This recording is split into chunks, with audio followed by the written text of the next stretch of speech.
Think you've seen everything there is to see in online television? Let us surprise you. Visit voiceamerica.tv today for sports, health, business, and more on demand 24/7. The following program is being brought to you on the Voice America Variety Channel. For more information about our network and to check our additional show hosts and topics of interest, please visit voiceamericavariety.com. The Voice America Talk Radio Network is the worldwide leader in live Internet talk radio. Visit voiceamerica.com. The views and ideas expressed on the following program are strictly those of the host or guests and do not necessarily reflect the views and ideas held by the Voice America Talk Radio Network, its staff, and management.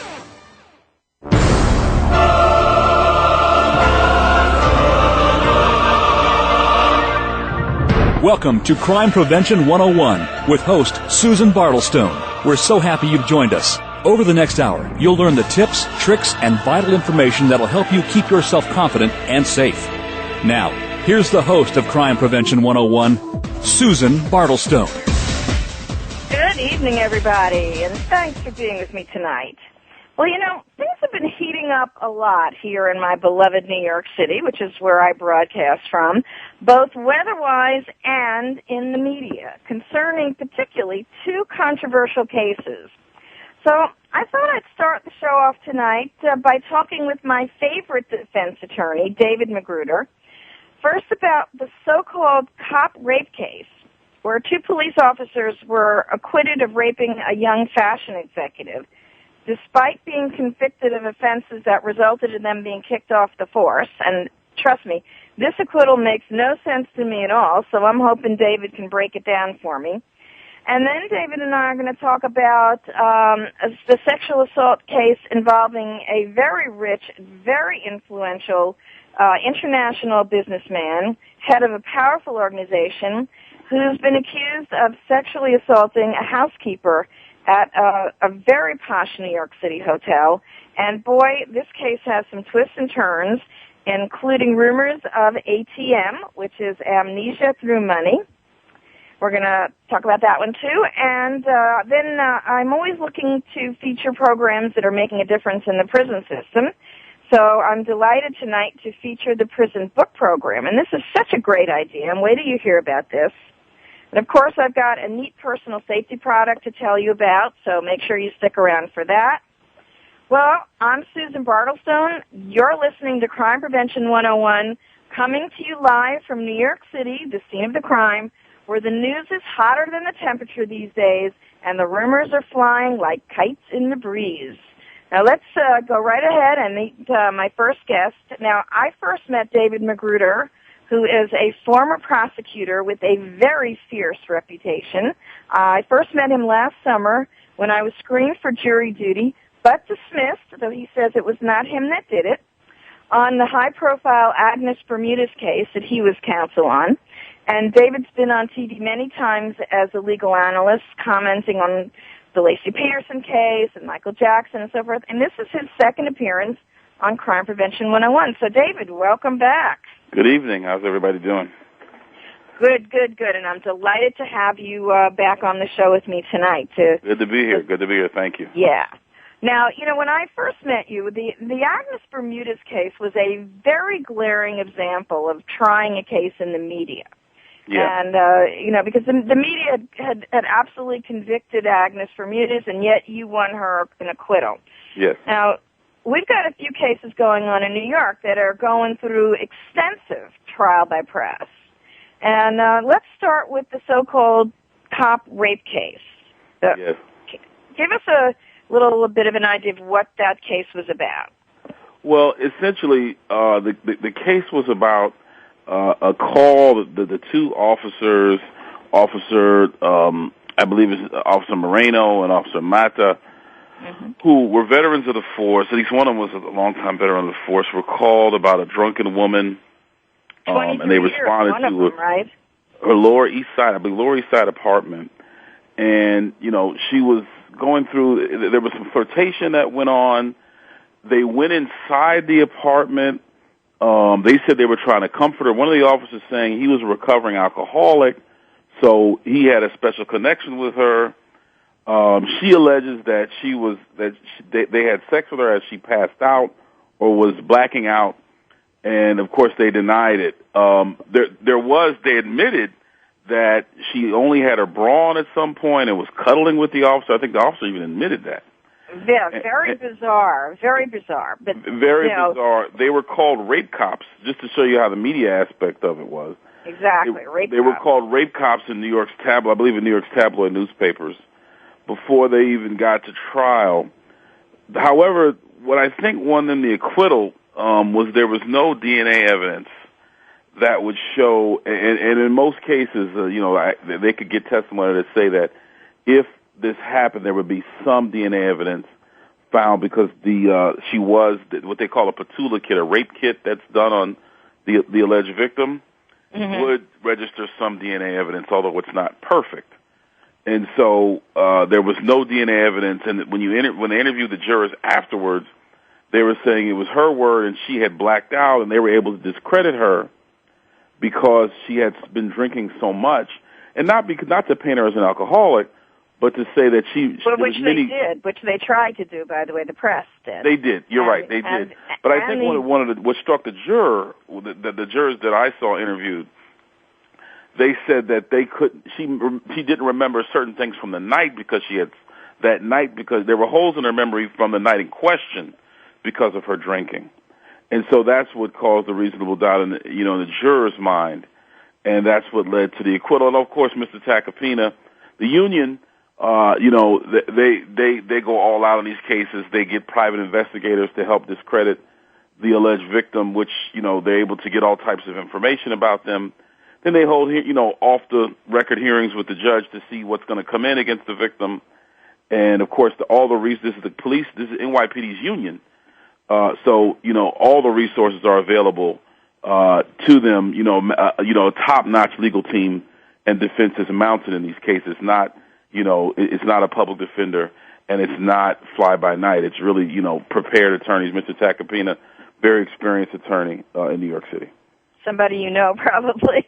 Yeah, acquainted. Did not know well. I had a case with him once. I'm acquainted. I'm not close to him, but he's a good attorney.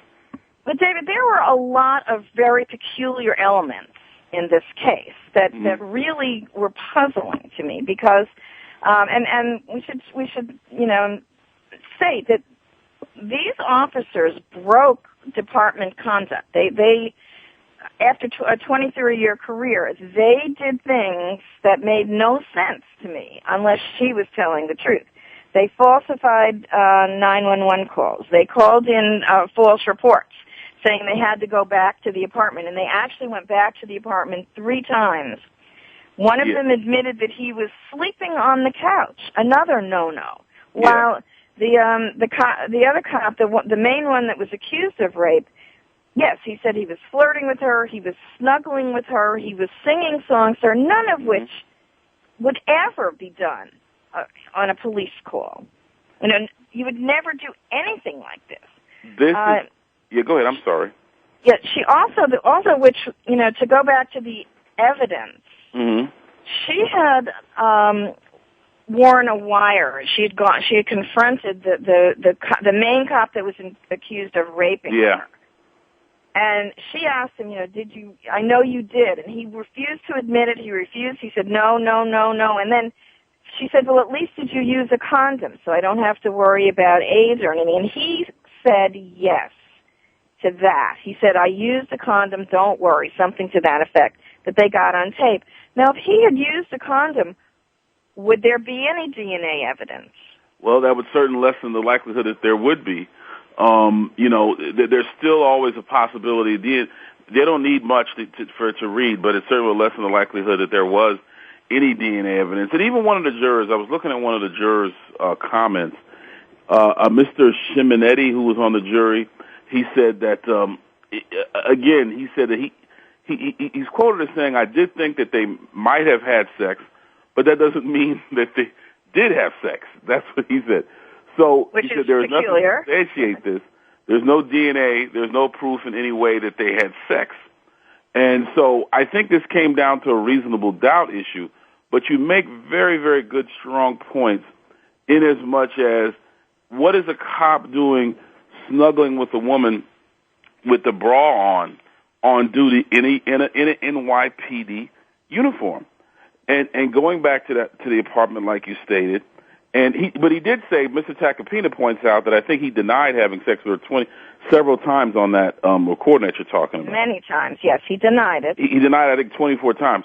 But the thing that's also, just keep in mind, they were convicted of a couple of misdemeanors of official misconduct, which, because that violated their oath of office as NYPD police officers, they were immediately sleeping on the job and all, then false calls and whatnot, so that they could go back to that house. They were immediately fired because that's a violation of the oath of office. And there is a small chance they go back for sentencing, just so everybody's aware.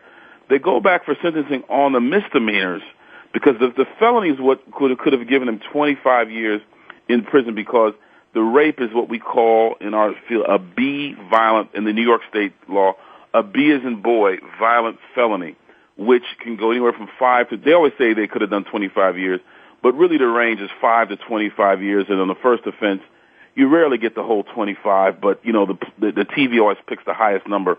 It can be as low as 5 years if they've been convicted. It probably would have been somewhere in the middle. But that's true. They don't usually give them a stiff sentence in a rape. Well, not on the first time, and then the TV usually, they love to say they're going to get 25 years, which is usually reserved for murder cases. But, the thing, or repeat offenders. But the main thing is they are convicted of misdemeanors.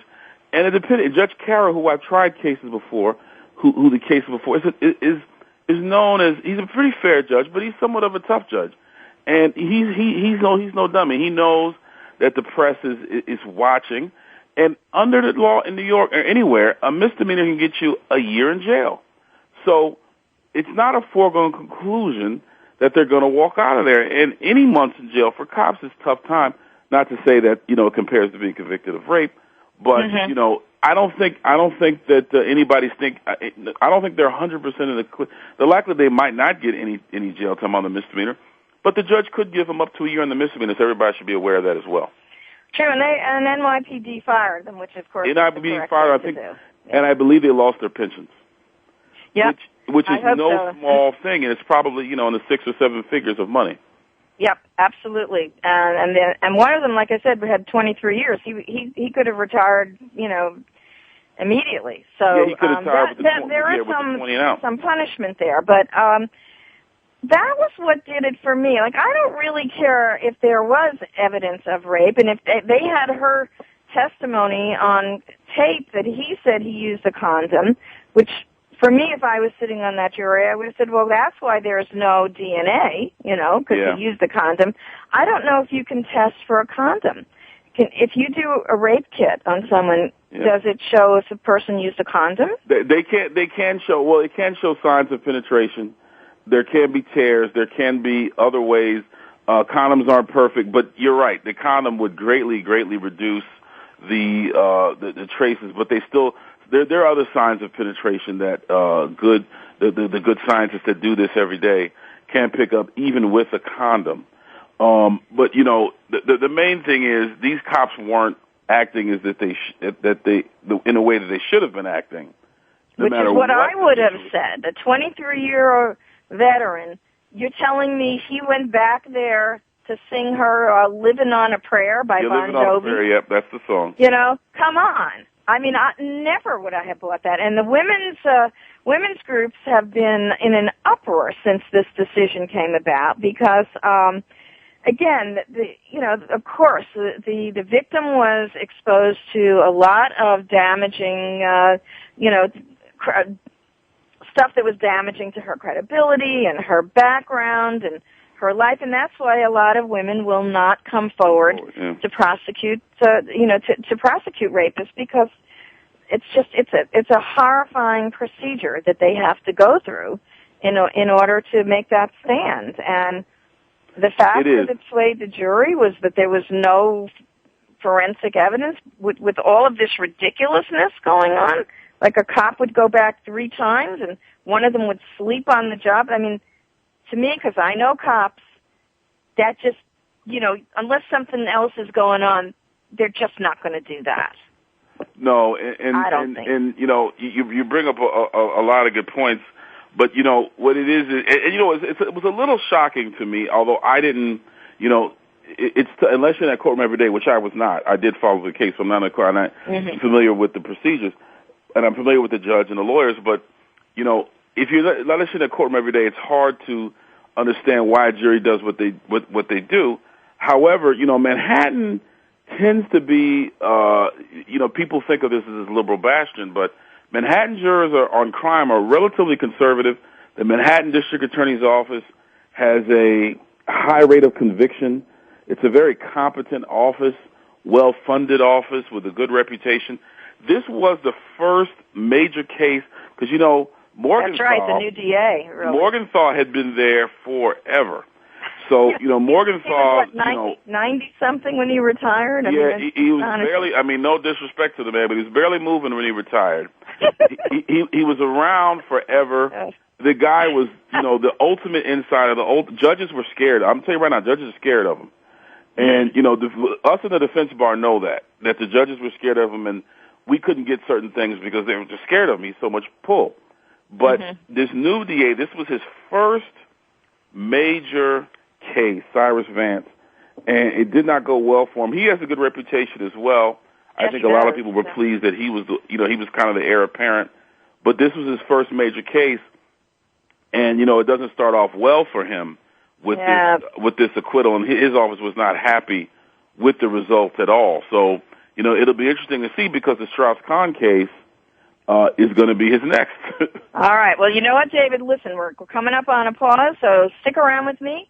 When we come back, we're going to talk about that case. Okay. And if you want more information about David, it's davidmcgruderlaw.com. When we come back, rumors are flying. Will it be a case of ATM, amnesia-through-money? We're going to talk about it. Stay tuned.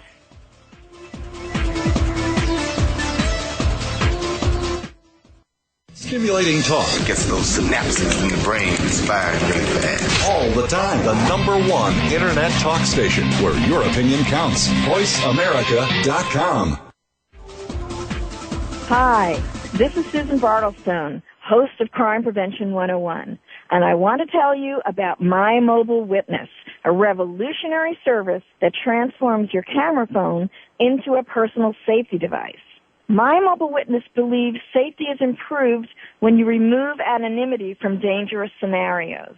If you're in a stalking situation, for example, if you have an order of protection against someone, or if your profession places you in situations that are potentially dangerous, I want you to check out My Mobile Witness. And you parents of college students, ask the school to check out the My Mobile Witness University program with custom-tailored options aimed at keeping both students and faculty safe.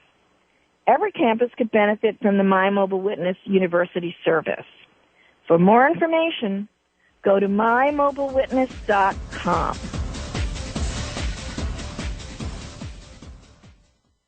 Step into the doorway to conscious choice, greater health, and well-being. Attain the balance that you've been seeking. Tune in and turn on 1111 Talk Radio. Feed the mind. Embrace positively. Release the tension. Step out of fear. Host Simran Singh will help you broaden your mind and open your heart toward a greater understanding of how to take charge of your life. 1111 Talk Radio is here every Thursday at 7 p.m. Eastern Time, 4 p.m. Pacific Time on 7th Wave Network. 1111 Talk Radio, because shift happens. Violence, theft, drugs, graffiti. It's all part of joining a gang. In times like these, we need to protect our kids and our community from gangs. Gangs often prey on teens with low self-esteem who perform poorly in school and who seek a sense of belonging. Protect kids from gangs. Know who they're hanging out with. Encourage them to become involved in school activities. Give kids a positive alternative to gangs. To learn more, visit ncpc.org or contact your local law enforcement agency. A message from the U.S. Department of Justice, National Crime Prevention Council, and the Ad Council. Streaming live. The leader in Internet talk radio.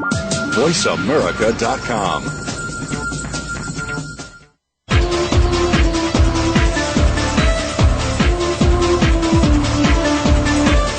You're listening to Crime Prevention 101 with Susan Bartelstone. We invite you to share your stories, tips, or suggestions for topics you'd like us to cover, and Susan will address some of these on future shows. Send your story or idea to solutions@fightsafe.com. That email address again is solutions@fightsafe.com. Now, back to Crime Prevention 101 with Susan Bartelstone. Hello, Susan Bartelstone here. This is Crime Prevention 101, the radio show with an optimistic perspective on a sober subject. And please start tweeting about us. Let people know we're here. There's plenty of show left. And you know what? You can follow me on Twitter. I'm on Facebook. Come and join the movement. Now, let's get back to my guest, David McGruder, defense attorney par excellence. And let's talk now about, David, let's talk about the Dominique Strauss-Klein sexual assault case. Yes. All right. Give us a little bit of a breakdown on what this is about. Well, this is the gentleman who was the head of the IMF. Not only was he the head of the IMF, he was, I think he was leading in the polls for the French, to become French president, I guess they call it there, right. Prime Minister of France. And the IMF, by the way, that's the International Monetary Fund. Yeah, very, very powerful. He's not a rich man person, other than his wife is very rich. Yeah, he's very a millionaire. Man. So he was in the Sofitel Hotel. I guess I hope I'm pronouncing it right. Mm-hmm. Fancy high-end hotel in Manhattan. The maid comes in. He locks the door behind her. This is the allegation. Locks the door behind her, tries to have intercourse with her, and ends up forcing her to perform oral sex on him. He is arrested on the plane trying to leave the country at, I believe, JFK, and he's brought back, and he's held without bail for a few days, but then he's granted $1 million bail with all sorts of other conditions. And he's been indicted already. They've already gone through and gotten an indictment. He's facing a trial. That was pretty quick. Yeah, Manhattan does that. They go into the grand jury very quickly. I question the wisdom in that sometimes because when I practice there, but that's what they do. Bronx will play it out a little longer, so will Queens, but that's what Manhattan does.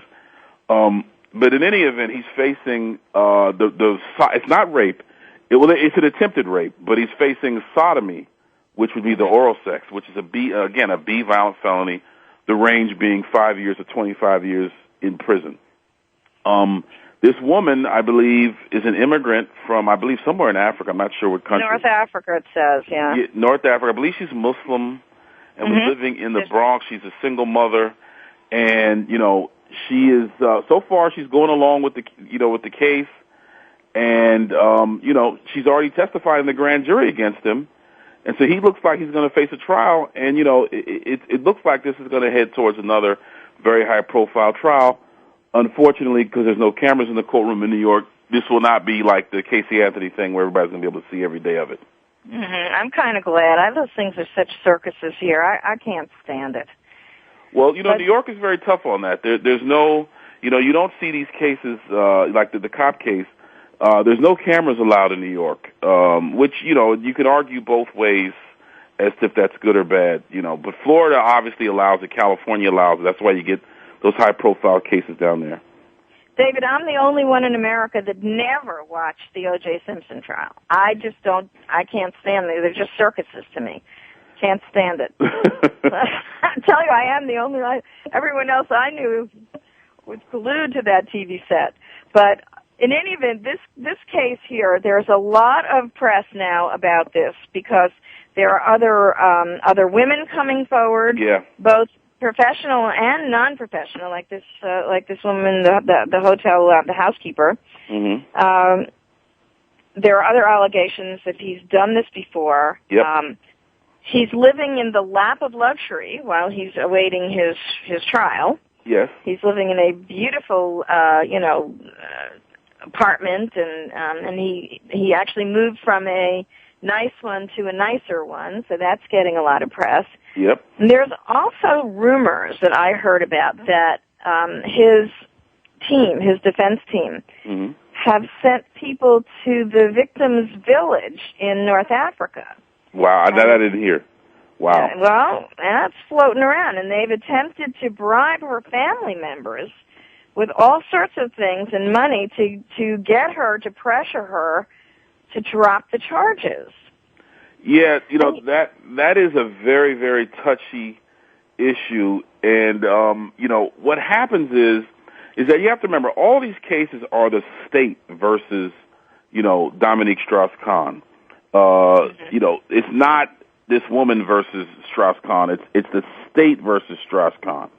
And so but if she what happens is her charges, they can't prosecute. The thing is, the state ultimately decides whether to prosecute or not. And the state has certain powers to compel people to get to court, such as subpoena power and arresting witnesses who are uncooperative. Now, that being said, they obviously would prefer and sometimes need cooperating witnesses to go forward. But there's also what is going to stand in Mr. Strauss-Kahn's way. Bribing a witness or in any way interfering with a witness is a felony. Mm-hmm. And so it does happen, but it has to be done very carefully. If it's a quid pro quo that you're paying a witness not to testify, then not only will Mr. Strauss-Kahn get in trouble, his attorneys can get in trouble.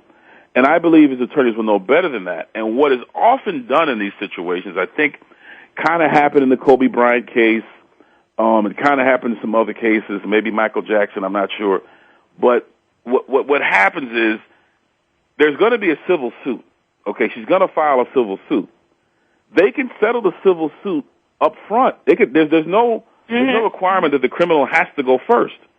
So what happens is they reach an agreement, either a gentleman's agreement or an actual agreement, of what the civil suit money is going to be. And then there becomes an understanding. It cannot be quid pro quo, and this is very touchy, and it's a gray area. And then there becomes an understanding that she will not testify against him in court. And so, and they do not involve the DA's office. Now let me just say that is not, there's no evidence that has happened in this case that I'm aware of. No, it's just a rumor. It's just a rumor, and I think that, Mr. Vance, the DA of Manhattan, is aware that the world is watching this case. And I can guarantee you he will commit significant resources and significant talents to see that this case go forward and that he get a conviction. It's going to be one of the toughest ones, he's going to have in a while. On the defense side, you have they're saying that how do you have an old man in his condition? They say he's old, he's got problems, without a weapon, force a woman to give him oral sex. That's what the defense is hinting. Now, remember, they said it didn't happen at first, so but now they're hinting that's their defense. The prosecution. Who's his defense attorney? Benjamin Braffman, who's very well known, had Plaxico Burress and other people. Of course. And Sean Puffy Cohen. A lot of high profile cases this guy has. But on the prosecution side, it's probably going to be a sympathetic poor woman, and they have immediate outcry. See, the thing in rape cases that's very important, and your listeners should remember, is the word outcry, because a lot of rape cases don't get reported for 2 weeks after they happen. This case was reported immediately, from what I've heard, and prompt outcry is a very good prosecution fact if it did happen that way, and that's what I understand to have happened. And then they're going to have the other women. They're going to try to get evidence, and that's going to be a big legal fight, which I don't know how that will go down. Nobody knows right now if the other women. They're all foreigners. They're not even in this country, these women. So that's going to be interesting. Even if they are, there's a fight to see if that evidence even comes in. And I would suspect that the Manhattan DA's office will want to get an indication from the judge if they're going to even, with legal motions. This is what lawyers do. It's not all about trying a case. It's about hitting the books and researching, and I'm sure the Manhattan DA's office will do it as Benjamin Braffman will do it. They'll hit the books and go over, because the case that decides whether the other women come in was decided in 1901. And since then, there's been literally hundreds of cases in New York that have interpreted this law, whether the other women, and what I'm talking about specifically, not to get too legalistic, is that the testimony of the other women who were allegedly sexually harassed or attacked by this man, whether that evidence will come in this trial, because if it does, I got to tell you, it's devastating for the defense. Well, doesn't that sounds like the only way they're going to win this case. I'm not, I think that they might be able to discredit this. Look, if there was a case where these cops could have behaved so outrageously, I think they could discredit anything. And I was also thinking, my buddies and I, when we were kind of sitting around and chewing the fat a little bit, and I was saying, look, if I was an immigrant in this country, and I, pretty much was looking forward to being a chambermaid or housekeeper for my life. Mm-hmm. And the other aspect of which I think is kind of interesting, and I don't know whether this is going to come out if it has any significance, but she lives in a housing facility that is supposedly just for HIV. HIV, which means she may have it. No, what I've heard is she's just living. She sublets from somebody else, and she wasn't supposed to do that. Okay, well, my understanding, she does have HIV, and they're going to use that against her too. They will definitely use that against her. But in New York City, those of us who know that you get in where you fit in. New York City is an expensive place. You're an immigrant. I don't know what her legal or illegal, immigration status may or may not be. And so if somebody says, "Here, take this apartment," you have a child. You're not going to look to the letter of what what it was for. You're going to take the apartment. That's the way. If you're a chambermaid, it's easy for us to sit back as people that have maybe a little more than she does, and judge that. But that may be an issue. But I think that the defense. This is the thing you said, that you don't see how they get a conviction. One thing I just want to remind you, litigation is a fascinating thing, in as much as it's unpredictable.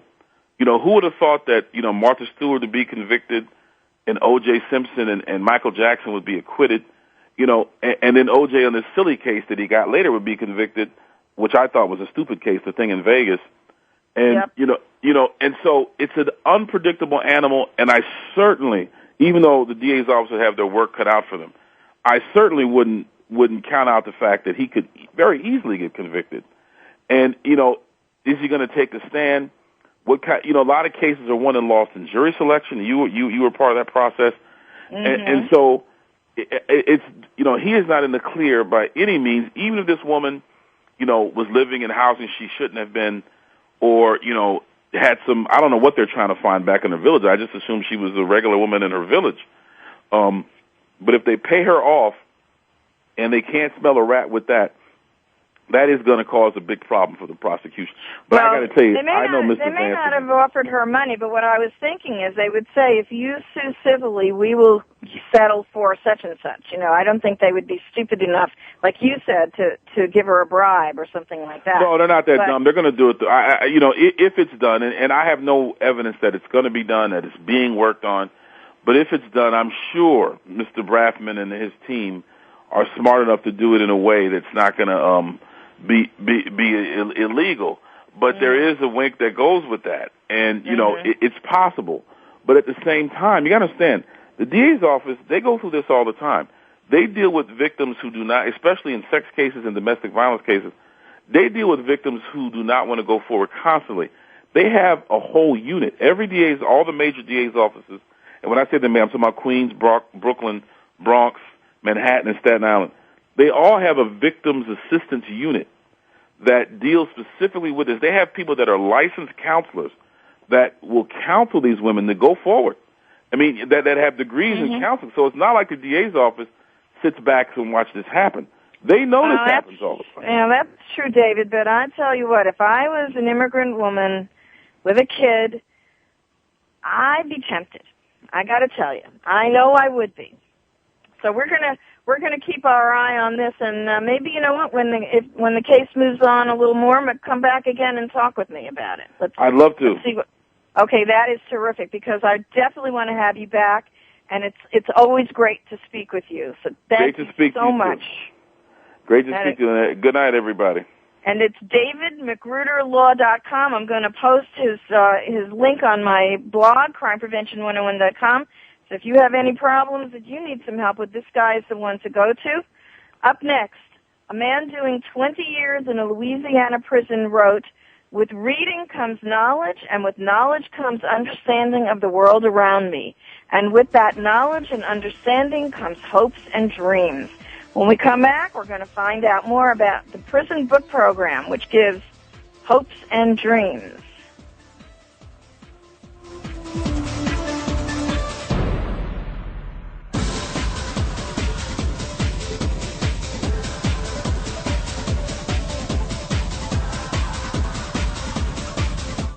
Talk, talk, talk. That's all we do is talk. If you'd like to talk, call us toll-free right now at 1-866-472-5787. 1-866-472-5787. That's it. That's it. VoiceAmerica.com. After more than 17 years' experience teaching safety skills to thousands of women and men, crime prevention and personal safety expert Susan Bartelstone concluded that by thinking and responding quickly, ideally within 20 seconds, potentially violent criminal encounters can be prevented. Using techniques from many different disciplines and illustrated by 60 real-life examples and success stories, Susan shows how it's done in her new book, Think Fast and Prevent a Violent Crime: How to Respond to Danger in 20 Seconds or Less. Check out www.crimeprevention101.com for more information. If you think you've seen online TV before, let us surprise you. VoiceAmerica.tv is online now. The leader in live internet talk radio has done it again. Multiple channels, a state-of-the-art viewing experience, live and on-demand programs streaming 24 hours a day. It's exactly what you want, when you want it. VoiceAmerica.tv. From health and wellness to business, sports, and everything in between. Discover our new world. Visit VoiceAmerica.tv now and experience the future of online television. VoiceAmerica.tv. You're walking alone. A group of people is hanging out just ahead. Suddenly, they surround you. Hey, yo, where you going? Come here. Before you know it, you're being robbed. It's called a pack robbery, a robbery involving a group of assailants, and it can be violent. In times like these, trust your instincts. Don't become their next victim. Avoid suspicious groups. Avoid desolate or poorly lighted areas. Be aware of your surroundings. To learn more about pack robberies, visit ncpc.org or contact your local law enforcement agency. A message from the U.S. Department of Justice, National Crime Prevention Council, and the Ad Council. Stimulating talk. Gets those synapses in the brain firing really fast. All the time. The #1 internet talk station where your opinion counts. VoiceAmerica.com.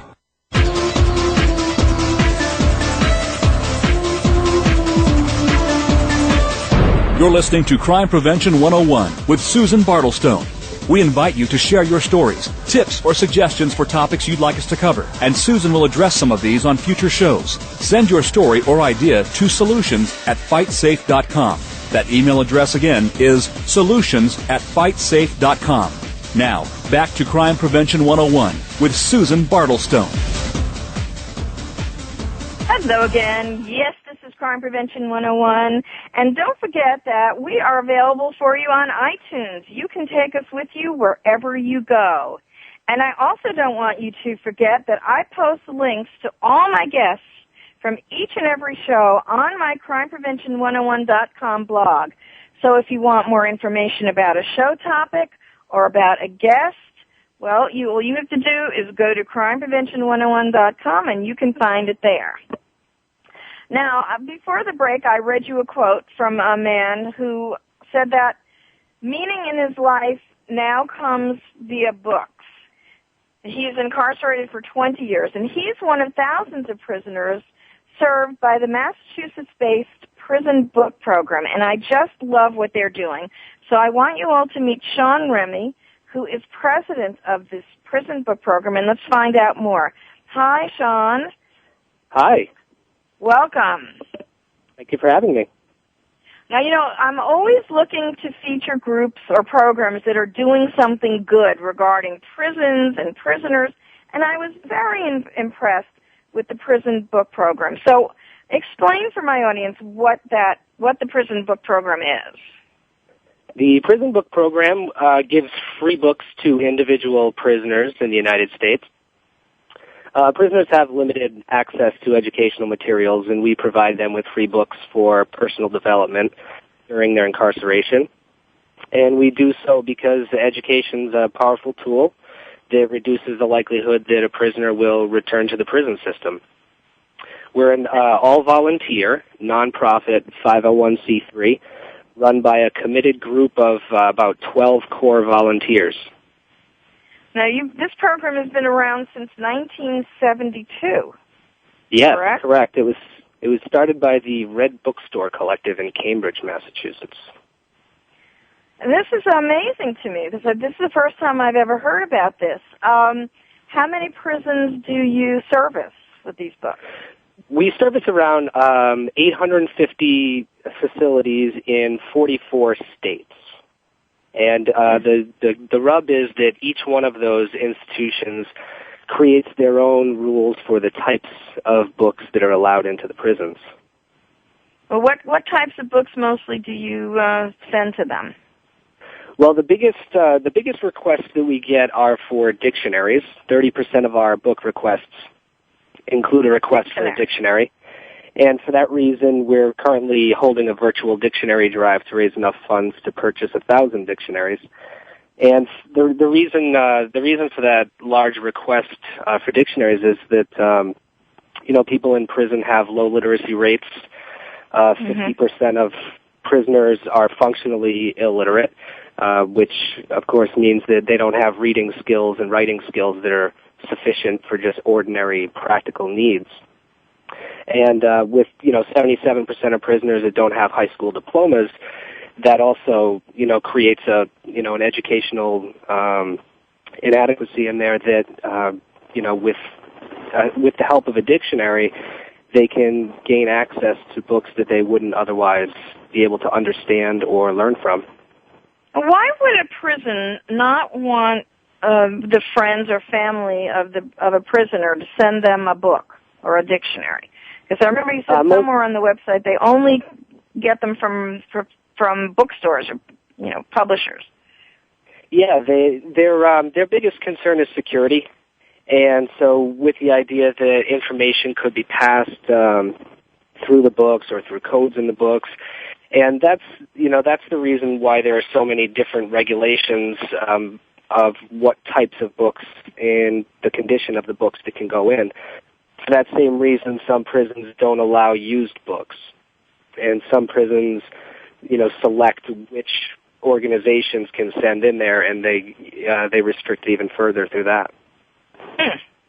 Okay, so they'll accept books from publishing companies and from bookstores, but I'm assuming that they're going to inspect the book as well, right? Correct. So, why couldn't they, why couldn't I send, my husband a book and they can look through it? All right, I don't know. They must have had some kind of problem down the road about that. That's usually where they come up with these rules. So you said now 30% of the books are dictionaries, and what are some of the other kinds of books that, now do prisoners request them from you through the website, or how does someone find out that you'll send them books? Well, we've been around long enough that word gets around the prison when there are resources available to prisoners that are low or no cost. You can imagine that with so many of them being indigent, they are really eager to be able to get information and books and education through any medium. And so we have a resource list that circulates throughout the prisons as best as we can tell. And a lot of prisoners find out about us through there and through word of mouth.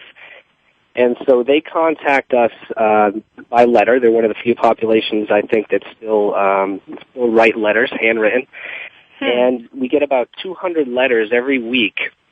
Wow. And they request anything from, like I said, dictionaries are very popular, and Spanish-English dictionaries. And they request high-level mathematics. They request low-level mathematics. They request fiction and religious books, history, science, anything that you can imagine. They want a book on fish hatcheries. They'll ask for it.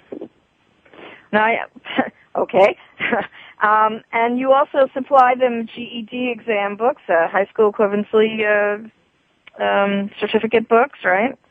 Yes, we actually just received a grant through Better World Books, who sells our books that we cannot use on our behalf, and they're a social for-profit company, and we received a grant through them to send GED books, a dictionary, and do some follow-up with the prisoners to gauge their progress, and we'll be able to send out those materials to about 220 prisoners. Terrific. And you also have a legal primer, or how do you say that?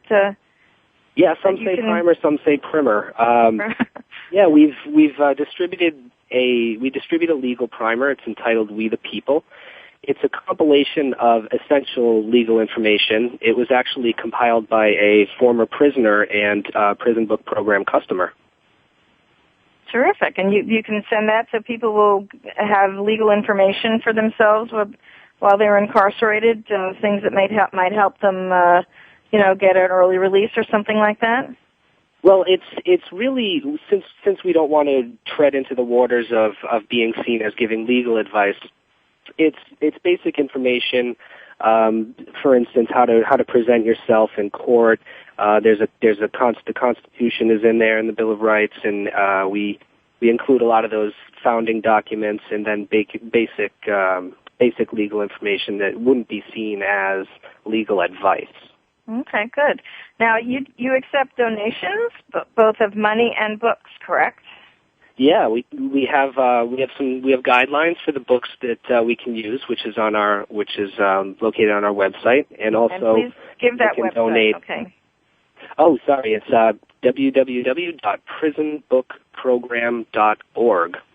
Good. And people can donate money through the website as well. So there's the option. We have the big three of people donating their time, their money, and their books.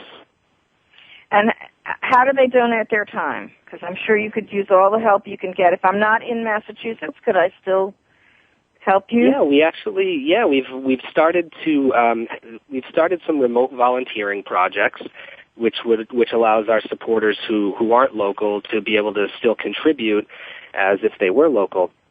And so, for instance, part of the issue with keeping track of what books we can send in is it's time-consuming, and so we can have remote volunteers call some of the local jails and smaller facilities and find out what kind of restrictions they have on books. We have volunteers who contact publishers on our behalf for donations and some other projects as well. Well, that's terrific, and I'm going to check that website because I've got some books that maybe you could use. And so, Sean, I thank you so much for being with me and talking to me about the program tonight. Be sure and check out prisonbookprogram.org, and they've got a newsletter you can sign up for, and you can find out how to donate. And I'm going to post a link to them on my crimeprevention101.com blog, okay? Great. Thank you for having me. Thank you. All right. Now, stay right where you are, because when we come back, I've got a personal safety product for you that's got a Dick Tracy sci-fi quality about it that I like a lot, and I don't want you to miss that.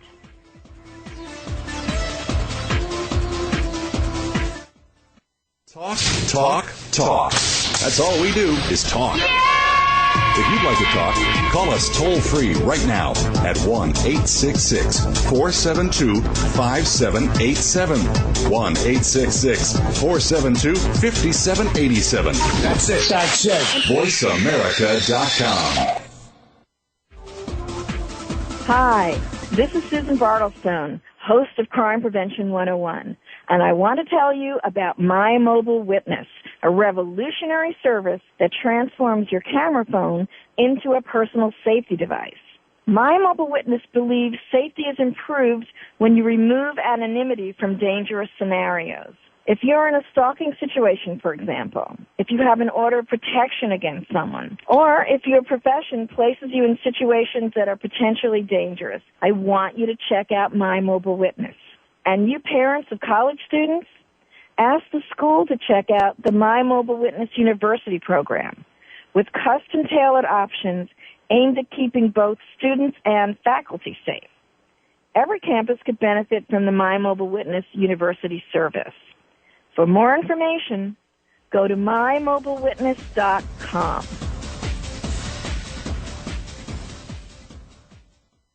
Every day, people are afraid to report violent crimes. In times like these, choosing to report a crime or helping the police can be a difficult decision. A no-snitching culture has sprung up in our communities, making it unpopular and sometimes even dangerous to report a crime. Do the right thing by calling 911 or your local crime tip line. If you're the victim of a crime, report it. If you know about a crime, report it. To learn more about how to do the right thing, visit ncpc.org or contact your local law enforcement agency. A message from the U.S. Department of Justice, National Crime Prevention Council, and the Ad Council. After more than 17 years' experience teaching safety skills to thousands of women and men, crime prevention and personal safety expert Susan Bartelstone concluded that by thinking and responding quickly, ideally within 20 seconds, potentially violent criminal encounters can be prevented. Using techniques from many different disciplines and illustrated by 60 real-life examples and success stories, Susan shows how it's done in her new book, Think Fast and Prevent a Violent Crime: How to Respond to Danger in 20 Seconds or Less. Check out www.crimeprevention101.com for more information. The Internet's #1 talk station. #1 talk station. VoiceAmerica.com.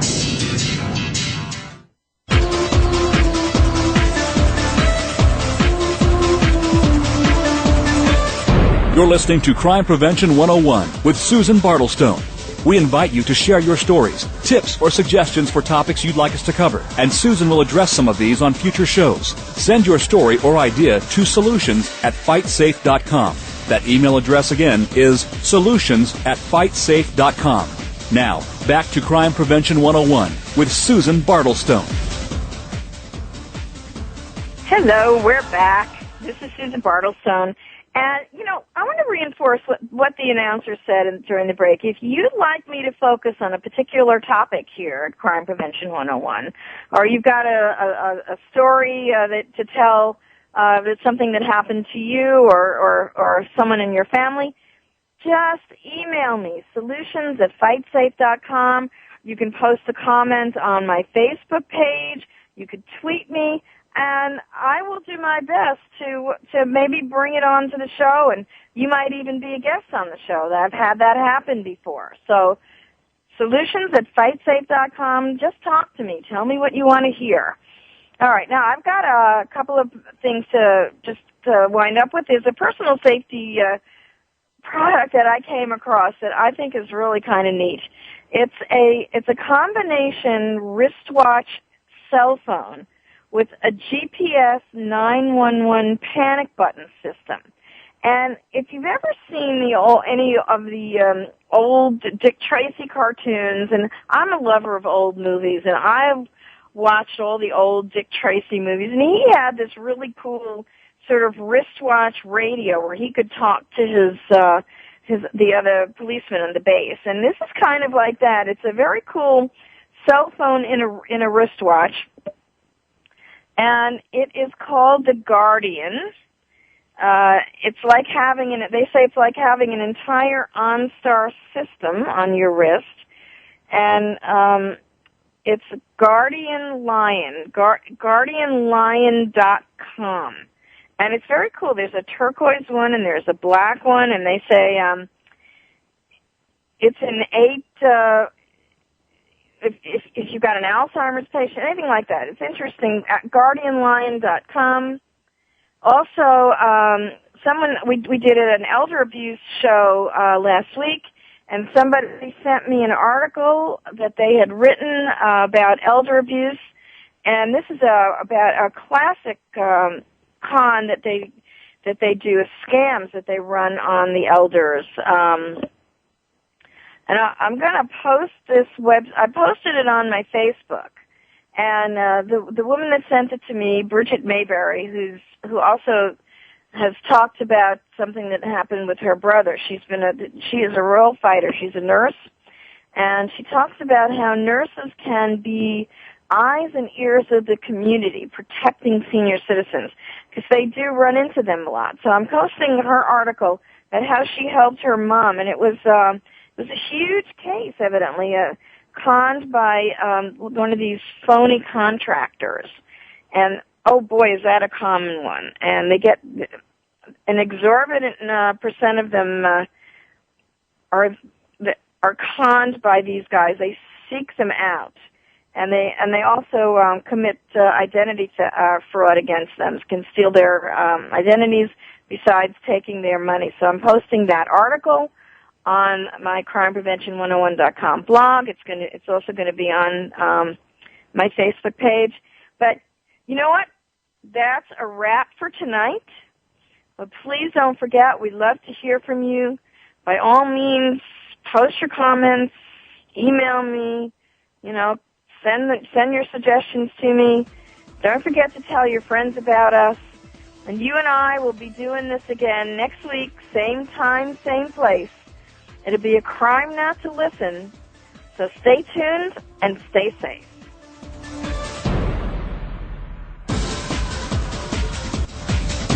We hope you got some useful information and inspiration this week on Crime Prevention 101. Susan Bartelstone invites you to join us again next Wednesday at 5 p.m. Pacific and 8 p.m. Eastern Time here on Voice America. If you want to learn more about Susan's guests, sign up for her newsletter, or find out about upcoming teleseminars and workshops, go to www.crimeprevention101.com today. Have a great week and a safe week.